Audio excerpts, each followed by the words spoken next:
Right, this is a really quick video. Someone asked me if I could post a video on how to bind the Blade 350QX to a DX8, which I can do, but it's really simple. So I thought it'd be more useful to do a complete setup, which I hope I can do really quickly. So it's not boring and you can run through it more than once. Now I'm using page 5 of the manual that comes in the box, which gives a list of settings for the DX8. So first of all, I select a menu, a model, which is unused. So I'll select 26, and then because I don't know for sure that it's reset, I will reset it. Yes, so I've got a completely blank model. Now I'll go into switch setup first, just because it's easier, and in this I need to select the flight mode switch to gear, which means I have to inhibit the gear switch. It says to inhibit everything else. So all you want to have active is the flight mode set to gear and the flap set to aux 1, and everything else is inhibit, and that's done. Right, the next thing that I need to do is go into the model main.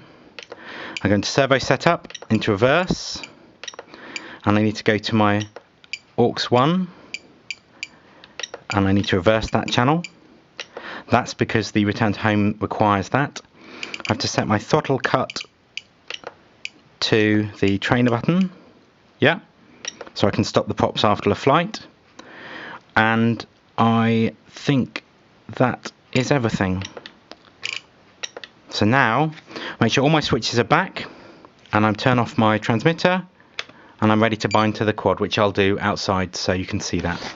Right, so I've come outside for a couple of reasons. One is because you should never bind near metal things or Wi-Fi, because most things will bind fine, but I've had things where when they've played up, if you take them outside, it works much better. So I'm out in the open, away from everything. I've got my transmitter, I've selected the model exactly as we just did. I've just turned it off, so it's off. I've got the battery in the quad. I've got the quad somewhere quite level.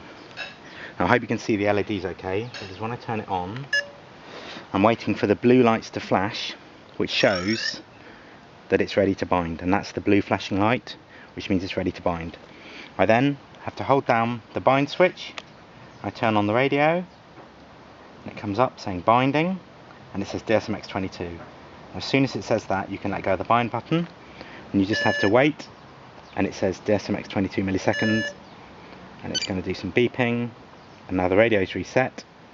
Now I think it's bound, and I can check by changing my switch flight mode, and I've got smart is green, blue for stability, red for agility.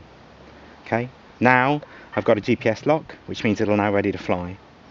The only way I think, no, I can show you the return to home because the flap switch sets the red flashing light. So that is effectively shows. Now the only other thing you have to check is that it starts up. So I can, both sides to start it up, the button to stop. I could show you it flying, but it would just take longer. But that proves everything works. If you get to that point, then you're ready to fly and have fun.